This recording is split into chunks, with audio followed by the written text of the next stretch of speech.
तो आज का हमारा टॉपिक है uniform circular motion as SHM कि हमारे पास जो यूनिफॉर्म सर्कुलर मोशन होता है वो सिंपल हार्मोनिक मोशन होता है। पर आपने तब तक पढ़ा होगा भाई यूनिफॉर्म सर्कुलर मोशन जो होता है वो तो पीरियोडिक मोशन है और जो एसएचएम मोशन होता है वो ऑसिलेटरी मोशन है। तो यूनिफॉर्म सर्कुलर मोशन हमारे पास सिंपल हार्मोनिक मोशन में कैसे कन्वर्ट हो गया, तो आज हम इस वीडियो में आपको पूरा एक्सप्लेन करेंगे कि uniform circular motion simple harmonic motion कैसे होता है। तो hello guys, my name is Sahil Mahlandia और स्वागत है आपका महलांदिया क्लासेस पे। तो चलिए शुरू करते हैं।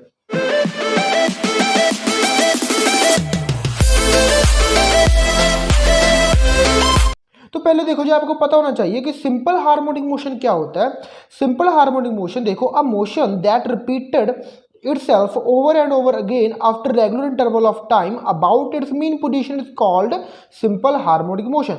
वो मोशन जो अपने आप को जो खुद को रिपीट करता है बार बार एक मीन पोजीशन के द्वारा, एक मीन पोजीशन से, उसको हम क्या कहते हैं, सिंपल हार्मोनिक मोशन कहते हैं। तो उसका इंटरवल ऑफ जो टाइम होता है वो भी रेगुलर होता है। आपको एग्जांपल दे देता हूँ। मान लो हमारे पास एक पेंडुलम है, एक बॉब पेंडुलम है।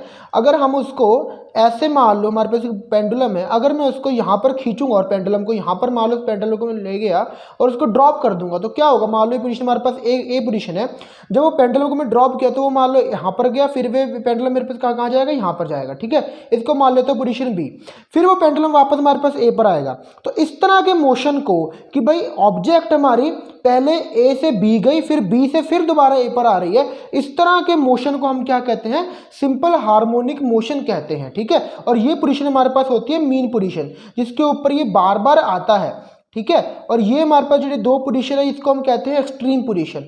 ये भी हमारे पास एक्सट्रीम पोजीशन है और ये भी हमारे पास एक्सट्रीम पोजीशन है। तो हमारे पास सिंपल हार्मोनिक मोशन वो मोशन होता है जिसमें दो एक्सट्रीम पोजीशन हो और एक हमारे पास क्या हो, मीन पोजीशन हो, कि बार बार हमारे पास मोशन वैसा ही होता रहता है। ठीक है, और यूनिफॉर्म सर्कुलर मोशन क्या होता है, ये हमारे पास पीरियोडिक मोशन है कि अगर हमारे पास कोई ऑब्जेक्ट घूम रही है कि सर्कुलर मोशन के अंदर, तो वो रिपीट नहीं, देखो ना वो क्या कर रही है, वो आफ्टर रेगुलर इंटरवल खुद को रिपीट तो कर रही है बट वो टू एंड फ्रो मूव नहीं कर रही। यहाँ पर हमारे पास कोई भी मीन पोजीशन और कोई भी एक्सट्रीम पोजीशन नहीं है, तो इसको हम एसएचएम मोशन नहीं कह सकते। तो ये फर्क है दोनों के अंदर। ठीक है, आपको सिंपल हार्मोनिक मोशन की मैं आपको एग्जांपल देता हूं। मान लो आपके पास एक कटोरी है, उस कटोरी में मान लो आप एक मार्बल को यहाँ से ड्रॉप कर दोगे तो क्या होगा, वो मार्बल हमारे यहाँ पर जाएगा, फिर यहाँ पर आ जाएगा, देन वो फिर मार्बल हमारा यहाँ से यहाँ, यहाँ से यहाँ, यहाँ से यहाँ, ऐसे ऐसे ऐसे ऐसे मूव करता रहेगा जब तक वो यहाँ पर सेटल डाउन नहीं हो जाता। तो इस मोशन को भी हम क्या कहेंगे, इसको भी हम सिंपल हार्मोनिक मोशन ही कहेंगे। ठीक है, इस तरह के मोशन को जिसमें हमारे पास टू एंड फ्रो, दो एक्सट्रीम पोजीशन, ये एक्सट्रीम है, ये एक्सट्रीम है, ये मीन है, दो एक्सट्रीम और एक मीन पोजीशन होती है, उसको हम सिंपल हार्मोनिक मोशन कहते हैं। तो ठीक है, तो जी हम आते हैं हमारे टॉपिक पे कि यूनिफॉर्म सर्कुलर मोशन को हम सिंपल हार्मोनिक मोशन कैसे कह सकते हैं।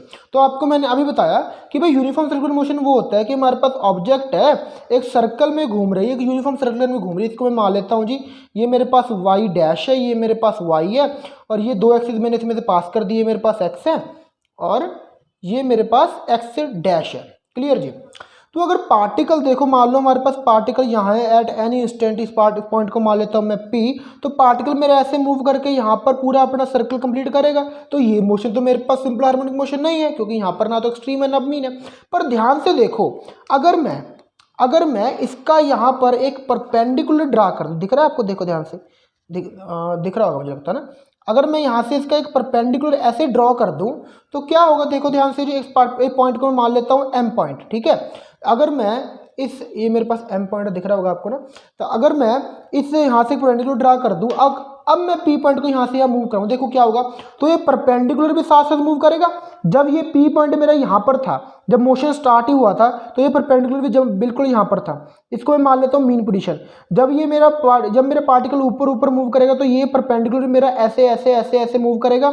जब मेरा पार्टिकल यहाँ पर पहुंच गया तो मेरा परपेंडिकुलर भी यहाँ पर होगा। जैसे मेरा ये पार्टिकल P पॉइंट यहाँ पर आना शुरू होगा, ध्यान से देखना, जैसे ये P पॉइंट मेरा यहाँ पर आया तो परपेंडिकुलर मेरा कहाँ पर पहुंच जाएगा, यहाँ पर पहुंच जाएगा, इसको मैं कहूँगा M पॉइंट। तो परपेंडिकुलर पहले यहाँ था, फिर ऊपर गया, फिर नीचे आया। जैसे मेरा पॉइंट ये मान लो यहाँ पर चला गया तो परपेंडिकुलर कहाँ पहुंच जाएगा, यहाँ पर पहुंच जाएगा। जैसे मान लो यहाँ पर पहुंच गया तो परपेंडिकुलर पहुंच जाएगा यहाँ। तो देखो ये परपेंडिकुलर मेरा यहाँ से ऊपर, ऊपर से नीचे, फिर यहाँ से यहाँ, फिर यहाँ से यहाँ, इस पॉइंट ओ पर दोबारा आता है, तो ध्यान से देखो जी, ये दोनों पोजीशन कौन सी होगी, ये हमारे पास एक्सट्रीम पोजीशन होगी, ये भी एक्सट्रीम होगी, ये भी एक्सट्रीम होगी, और ये पोजीशन कौन सी होगी, ये हमारे पास मीन पोजीशन होगी। तो हम ये कह सकते हैं कि जो ये हमने परपेंडिकुलर ड्रा किया है ना, इसका जो मोशन है वो सिंपल हार्मोनिक मोशन है। क्यों? क्योंकि ये हमारे पास टू एंड फ्रो मूव कर रहा है ना, इसकी तो एक्सट्रीम पोजीशन भी है और हमारे पास इसकी एक मीन पोजीशन भी है। तो जो इसका मोशन है ना, सर्कुलर मोशन में जो पार्टिकल की प्रोजेक्शन होती है ना, प्रोजेक्शन, मैं वर्ड यूज करता हूं प्रोजेक्शन, जो प्रोजेक्शन होती है ना, इसको कहते हैं प्रोजेक्शन। जो ये प्रोजेक्शन होती है ना, इसका जो मोशन होता है वो सिंपल हार्मोनिक मोशन होता है, और हमें इसी को डिफाइन करना है। मुझे लगता है आपको ये क्लियर होगी बात कि मैं क्या समझा रहा हूं आपको। देखो ध्यान से, यहाँ देखो ध्यान से जी, ये हमारे पास जो प्रोजेक्शन है ना, ये वाली प्रोजेक्शन, ये हमारे पास सिंपल हार्मोनिक मोशन में मूव करती है, ठीक है। और मान लो देखो, when particle move from X to Y along the circle, projection m move from o to y। तो देखो ध्यान से जी, जब मेरा पार्टिकल यहाँ इस पॉइंट x से y पर मूव करेगा, तो जो मेरी प्रोजेक्शन है वो o पॉइंट से, ये जो हमारा o पॉइंट था, यहाँ से एक्सट्रीम की तरफ जाएगी, ठीक है। मान लो ये हमारी o से y तक मूव करेगी। जब हमारा प्रोजेक्शन जब हमारा पार्टिकल y से x डैश की तरफ मूव करेगा, तो हमारी जो प्रोजेक्शन है वो y से o मूव करेगी, y मतलब यहाँ से o की तरफ मूव करेगी। जब हमारा पार्टिकल x डैश से y डैश जाएगा, तब हमारी प्रोजेक्शन o से y डैश मूव करेगी, मतलब यहाँ से यहाँ मूव करेगी। तो ऐसे करते करते हमारी जो प्रोजेक्शन है ना, वो एक वाइब्रेशन कंप्लीट करती है। अगर जहाँ पर वाइब्रेशन का वर्ड आ गया तो हम क्या कहेंगे, हमारे पास सिंपल हार्मोनिक मोशन हो रहा है। आई थिंक आपको समझ आ गया होगा। और आपको इसमें ना फाइंड करने के लिए आती है उसकी डिस्प्लेसमेंट, वेलोसिटी और एक्सेलरेशन, उसकी बात भी हम करते हैं। तो पहले हम करते हैं जी उसकी डिस्प्लेसमेंट के बारे में बात। तो you already know what is the displacement, ठीक है ना। आपको पता है कि डिस्प्लेसमेंट क्या होती है, the distance travel by the particle in S H M motion is called the displacement. मैं आपको लिखाऊंगा नहीं, आप डायरेक्टली देख लेना।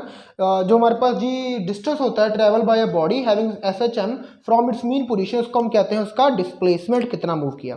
तो मैं इसको डिस्प्लेसमेंट, अगर मैं यहाँ पर एक सर्कल बनाऊँ, देखो ध्यान से, ठीक है, इसको मैं वैसे मान लेता हूँ जी, ये मेरे पास y है, ये मेरे पास y डैश है, और यहाँ पर भी एक चीज़, ये मेरे पास x है, ये मेरे पास x डैश है। तो मैं मान लेता हूँ इस पोजीशन को o पोजीशन, और ये मेरे पास पॉइंट P है। यहाँ से मैं इसकी एक प्रोजेक्शन डाल दूंगा, ये मेरे पास पॉइंट M है। ये मेरे पास अगर एंगल थीटा है, तो ये एंगल मेरे पास क्या होगा, थीटा एंगल होगा, ठीक है। ये भी थीटा है, वो भी थीटा है।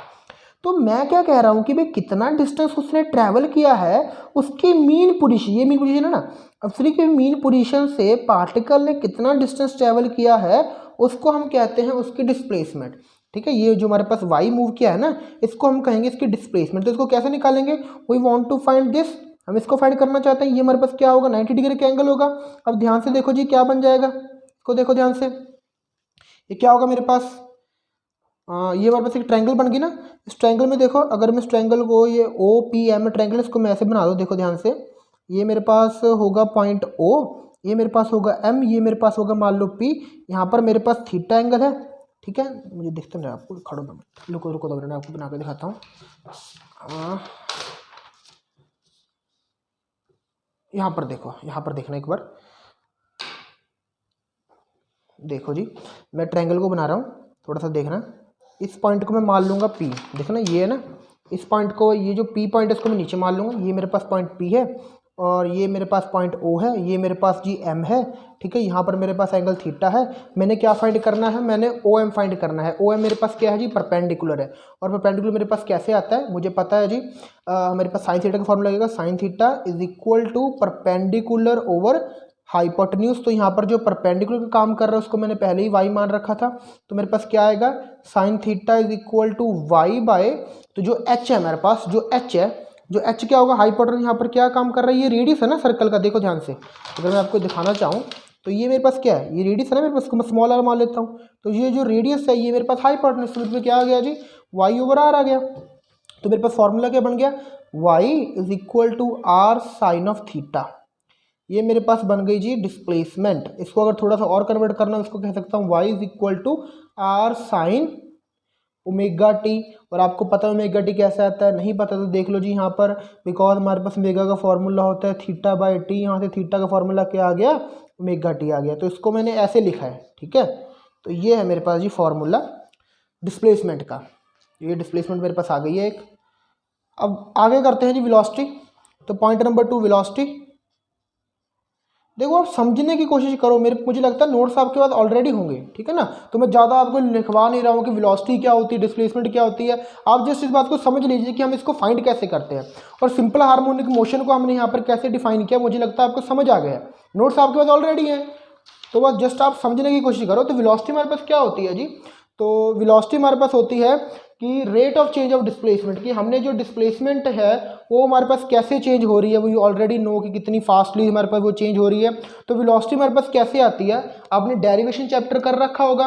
हमारे पास अगर डिस्प्लेसमेंट ये है, देखो y is equal to R sine omega T, हमारे पास अगर डिस्प्लेसमेंट है तो इसकी हमारे पास वेलोसिटी कैसे आएगी, अगर हम इसका डेरिवेटिव लें तो क्या कहेंगे हम, टेक डेरिवेटिव बोथ साइड्स, दोनों तरफ लेंगे, both sides with respect to time, because हम टाइम के रिगार्डिंग कर रहे हैं ना काम, कि टाइम से डिस्प्लेसमेंट कितने चेंज, हमारे पास क्या आ जाएगा, D Y by D T is equal to R sine omega T, sorry R sine omega T D by, इस पर रख देंगे हम डी बाई डी टी। तो ये है मेरे पास। तो डेरिवेटिव क्या कहता है भाई, जो कांस्टेंट उसको बाहर निकाल दो। यहाँ पर कांस्टेंट कौन है, आर कांस्टेंट है, तो आर को मैंने बाहर निकाल दिया, आर मेरे पास बाहर आ गया। मेरे पास क्या बन गया जी, साइन, अंदर मेरे पास रह गया साइन ओमेगा टी। तो इतना तो आपको पता ही होगा कि साइन ओमेगा टी का डेरिवेटिव क्या होगा, हमारे पास साइन का होगा कॉस, कॉस ओमेगा टी आ गया साइन का, बट हमने इस एंगल का भी तो करना है ना, एंगल के साथ हमारे पास क्या ओमेगा टी है, तो ओमेगा टी का मेरे पास डेरिवेटिव क्या आ जाएगा, ओनली ओमेगा आ जाएगा। इसको ये बात समझ नहीं है तो देखो ध्यान से जी, अगर यहाँ पर ओमेगा नहीं 2 होता, 2t मान लो, 2t यहाँ स्केयर होता, तो हमने साइन का कर दिया कॉस आ जाता ना, कॉस 2t स्केयर आ जाता। तो अगर हम इसका करेंगे तो क्या आएगा डेरिवेटिव, डेरिवेटिव क्या कहता है, जो पावर है वो आगे जाएगी 4t, जो पावर है उसका एक, उसमें से एक हम माइनस कर देंगे तो ओनली t आ जाएगा, तो 4t आ जाता है हमारे पास। बस यहाँ पर हमारे पास ओमेगा, तो हमने यहाँ पर अकेला ओमेगा लिख दिया, ओमेगा को आगे ले आओ, तो R omega cos omega T, इसको बना दूंगा मैं v वेलोसिटी, ये मेरे पास बन गई जी वेलोसिटी। क्लियर आपको वेलोसिटी मेरे पास कैसी आई, ये मेरे पास फॉर्मूला है जी वेलोसिटी का। बट अभी हमारे पास वेलोसिटी यहाँ पर खत्म ही हुई, आपको वेलोसिटी एक और तरीके से फाइंड करवाते हैं। वो कैसे करवाते हैं देखो जी ध्यान से, हमें पता है एज वी नो, एक फॉर्मूला ये हो गया वेलोसिटी का, एज वी नो कि जो कॉस स्क्वायर ओमेगा टी होता है plus sign square omega T जो होता है वो इक्वल टू होता है 1, ठीक है। यहाँ से हम कॉस ओमेगा टी की वैल्यू निकाल लेंगे, cos omega T is equal to 1 minus sine square omega T का अंडर रूट, ये आ गई चीज़ हमारे पास, देखो ना ये वैल्यू आ गई ना हमारे पास ऐसी। और हम यहाँ पर क्या करेंगे, यहाँ पर साइन ओमेगा टी की वैल्यू पुट करेंगे। देखो जी इतना आपको पता लग गया कैसे किया मैंने ये। अब देखो साइन ओमेगा टी की वैल्यू कैसे निकालूंगा मैं, तो साइन ओमेगा टी की वैल्यू कैसे निकालूंगा, मुझे पता है डिस्प्लेसमेंट क्या होता है, y is equal to R sine omega T होता है। यहाँ से मैं साइन ओमेगा टी की वैल्यू निकाल लूंगा, कैसे आ जाएगी, sine omega T is equal to Y by R. आपको इतना थोड़ा बहुत मैथ तो आता ही होगा। साइन ओमेगा टी की वैल्यू मैं पुट कर दूंगा इसके अंदर, मेरे पास क्या बन जाएगा, cos omega T is equal to 1 minus Y square over are का स्केयर। पता लग गया इसको, यहाँ पर कुछ एलसीएम लेंगे तो क्या बन जाएगा, R square Y minus Y square का ओवर आर स्केयर आ गया नहीं, और इस स्केयर से इसका अंडर रूट से सॉरी इसका स्केयर कैंसिल हो जाएगा, मेरे पास क्या बन जाएगा, R square minus Y square over only R, ये इसके ऊपर अंडर रूट है, is equal to cos omega T. ये मैंने क्यों किया, बिकॉज मैंने यहाँ पर जो कॉस ओमेगा टी इसके यहाँ पर वैल्यू पुट करनी कौन सी, ये वाली, तो ये पुट करेंगे वैल्यू जी, यहाँ पर ये वैल्यू पुट की मेरे पास क्या आंसर आ जाएगा, मेरे पास बन जाएगा v इज इक्वल टू, देखो ध्यान से, आर ओमेगा, ये कॉस टी की वैल्यू पुट कर दी, under root R square minus Y square over R, तो आर से आर कैंसिल, तो मेरे पास वेलोसिटी कितनी आ रही है, मेरे पास वेलोसिटी आ रही है, देखो ध्यान से, दिख रहा है ना आपको इतना, कैसे आ रही है वेलोसिटी मेरे पास आ रही है, v is equal to omega under root R square minus Y square. तो ये है जी, ये भी हमारे पास फॉर्मूला वेलोसिटी का है, ठीक है, और ये भी हमारे पास फॉर्मूला वेलोसिटी का। तो दो फॉर्मूला वेलोसिटी के हमने, एक ये है R omega cos omega T, एक हमारे पास है omega under root R square minus Y square. तो ये हमारे पास होगा जी वेलोसिटी का फॉर्मूला। और वेलोसिटी के हमारे पास कुछ स्पेशल केस भी हैं, तो स्पेशल केस भी करते हैं हम इसके अब। तो स्पेशल केस में हमारे पास पहला स्पेशल केस है इसका कि जब हमारे पास पार्टिकल मीन पोजीशन पे हो, एट मीन पोजीशन, ठीक है। जब मीन पोजीशन पे होगा तो मेरे पास जो डिस्प्लेसमेंट होती है वो क्या होती है, जीरो होती है ना, Y is equal to zero होगी मेरे पास। देखो ध्यान से ना, अगर मेरे पास पार्टिकल यहाँ पर है, मैं तो उसने कोई मूव ही नहीं किया, अगर वो मूव ही नहीं किया तो वाई क्या होगी, जीरो होगी ना।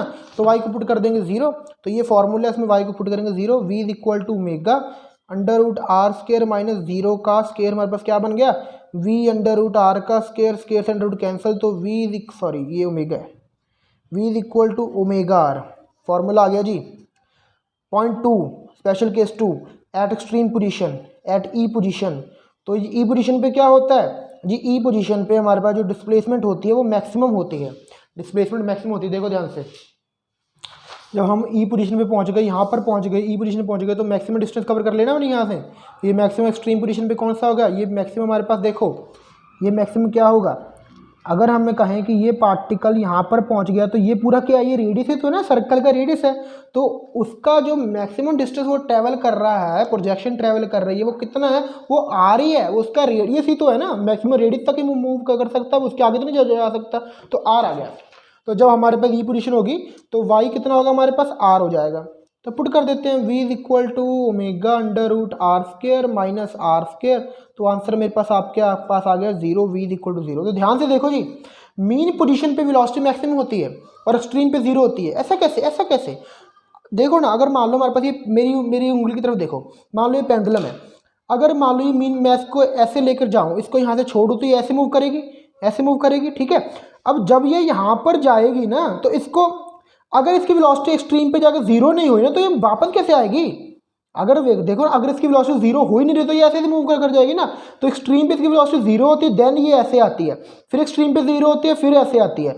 ये मार्कर है मेरे पास, मान लो ऐसे जाएगा तो इसकी एक्सट्रीम पे जीरो, फिर एक्सट्रीम पे जीरो, फिर एक्सट्रीम पे जीरो, बट जो मीन पोजीशन होती है, देखो यहाँ पोजीशन होती है ना मीन पे, यहाँ पर इसकी वेलोसिटी में, बिकॉज यहाँ पर ऑब्जेक्ट हमारे पास स्टॉप नहीं होती, यहाँ पर उसकी जो वेलोसिटी होती है वो मैक्सिमम होती है। तो एक्सट्रीम पे जीरो, एक्सट्रीम पे जीरो, मीन पे मैक्सिमम, एक्सट्रीम पे जीरो, एक्सट्रीम पे जीरो, मीन पे मैक्सिमम। तो ये हमारे पास वेलोसिटी का केस था जी, आई थिंक आपको समझ आ गया। तो लास्ट केस करते हैं हम जी एक्सेलरेशन का, तो वो भी समझ लो जी, वो क्या होगा, वो हमारे पास होती है rate of change of velocity, पता है सबको फॉर्मूला, ठीक है। वेलोसिटी को चेंज कर दो टाइम के साथ, हमारे पास बन जाएगा एक्सेलरेशन। तो करते हैं फाइंड जी, थर्ड पॉइंट दिख रहा है आपको, एक्सेलरेशन। चलो जी एक्सेलरेशन भी कर लेते हैं। रेट ऑफ, तो हमारे वेलोसिटी का फॉर्मूला क्या आया था, हमारे पास आया था R omega cos omega T. चलो जी इसका डेरिवेटिव कर दो, take derivative with respect to time, ठीक है, टाइम सॉरी। तो क्या करेंगे, D V by D T कर देंगे, डेरिवेटिव है, सिंपल है बेटा, D by D T,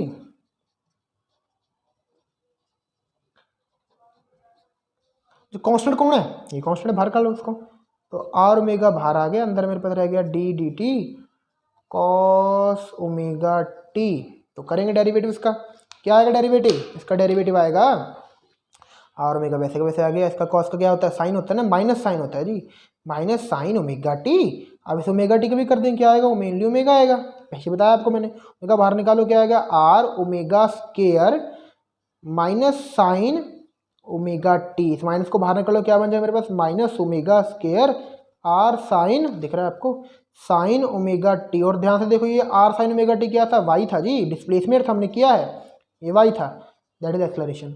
acceleration is equal to minus omega square Y, clear. और ध्यान से देखो, ओमेगा हमारे पास कांस्टेंट है ना, वेलोसिटी, एंगुलर वेलोसिटी, तो हम क्या कहेंगे, A is directly proportional to minus Y. तो ये हमारे पास मेन फीचर होता है जी सिंपल हार्मोनिक मोशन का। अगर आप किसी मोशन को सिंपल हार्मोनिक मोशन प्रूव करना चाहते हो ना, तो क्या करो, कोशिश करो कि उसकी एक्सेलरेशन नेगेटिव ऑफ उसकी डिस्प्लेसमेंट के आ जाए, ठीक है। ये नेगेटिव से हमारे पास क्या इंडिकेट करते हैं, हमारे पास इंडिकेट करता है कि जो एक्सेलरेशन हमारे पास है ना, negative sign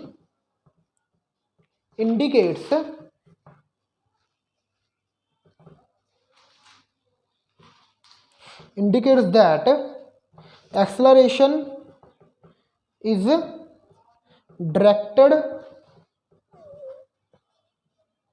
in opposite direction in which y increases, ठीक है भाई। जहाँ पर हमारे पास y इंक्रीज हो रही है ना उसके ऑपोजिट डायरेक्शन है। मान लो जब हम एक्सट्रीम पोजीशन पे जाते हैं, मान लो ये हमारे पास पेंडुलम है, जब हम एक्सट्रीम पोजीशन पे जाते हैं तो क्या होता है, y मैक्सिमम होने जाती है ना यहाँ पर। तो यहाँ से अगर हम जाएँ इस डायरेक्शन में हमारे पास y इंक्रीज होती है तो हमारे पास जो एक डायरेक्शन होगी वो इस तरफ होगी, माइनस की तरफ होगी हमेशा। अगर हमारे पास मान लो यहाँ पर y स्ट्रीम पे जा रहा है तो हमारे पास एक ही डायरेक्शन यहाँ पर होगी, y की डायरेक्शन यहाँ पर होगी। तो they are always opposite to each other, हमारे पास हमेशा ऑपोजिट होते हैं ईच अदर के, ठीक है। तो ये हमारे पास मेन फीचर होता है सिंपल हार्मोनिक मोशन का, ये वाला। तो इसको स्पेशल केस कर लेते हैं, वही वाले स्पेशल केस इसका भी वही है कि पहले हम बात कर लेंगे एट मीन पे कि मीन पे कितनी होगी। तो मीन पे क्या होगा जी, फॉर्मूला ये है, ये वाला फॉर्मूला। मीन पे क्या होता है, y इज इक्वल टू 0 होता है, y 0 को तो पुट कर दो, a is equal to minus omega square 0, तो a इज ऑल्सो 0। तो हमारे पास मिनिमम होती है जी एक्सलरेशन मीन पे मिनिमम होगी, ठीक है। अब इससे बात देख लिया ना, ज़्यादा फास्ट तो नहीं है, चलो ठीक है चलते हैं आगे। तो एक्सट्रीम पे क्या होगा हमारे पास, केस लेते हैं लास्ट केस एट एक्सट्रीम। देखो हाँ, अब देखो एट एक्सट्रीम पे बात करते हैं स्पेशली। यार ये टिकता नहीं है, देखो लंबी ज़रूर है वीडियो, ठीक है, बट मुझे लगता है आपको समझ आ गया सारा। तो एग्ज़ाम नज़दीक है, एट एक्सट्रीम पोजीशन, इसको एक्सट्रीम पोजीशन। तो एग्ज़ाम नज़दीक है तो पढ़ना शुरू कर दो, ठीक है। और इसको देखो वीडियो, मुझे लगता है आपको समझ आ जाएगा। एक्सट्रीम पोजीशन पे क्या होगा, y is equal to R होगा, पहले हमने कर का केस क्यों होगा, ठीक है ना। तो a is equal to minus omega square, y को पुट कर देंगे हम r, तो ये हमारे पास आ जाएगी एक्सेलरेशन, इसको हम कह देंगे मैक्सिमम एक्सेलरेशन। तो भी एक्सट्रीम पे मैक्सिमम होती है, ठीक है। तो एक्सट्रीम पे मैक्सिमम होगी और मीन पे मिनिमम होगी। तो ये हमारे पास जी थे कुछ केसेस एक्सेलरेशन, वेलोसिटी और डिस्प्लेसमेंट के। ये बहुत इंपॉर्टेंट केसेस हैं। आई थिंक आपको समझ आ गया है सारा, ठीक है। तो अगर आपको कोई क्वेश्चन हो तो you can ask me in the comment section, ठीक है। और चैनल को लाइक करके जाएं, शेयर करके जाएं, सब्सक्राइब करके जाएं, ठीक है। अपने दोस्तों को बताएं, ये सारा मैं पढ़ाते हैं, मुझे लगता है आपको समझ भी आ गया होगा। तो थैंक यू जी, my name is Sahil Mahlandia. तो bye, have a nice day.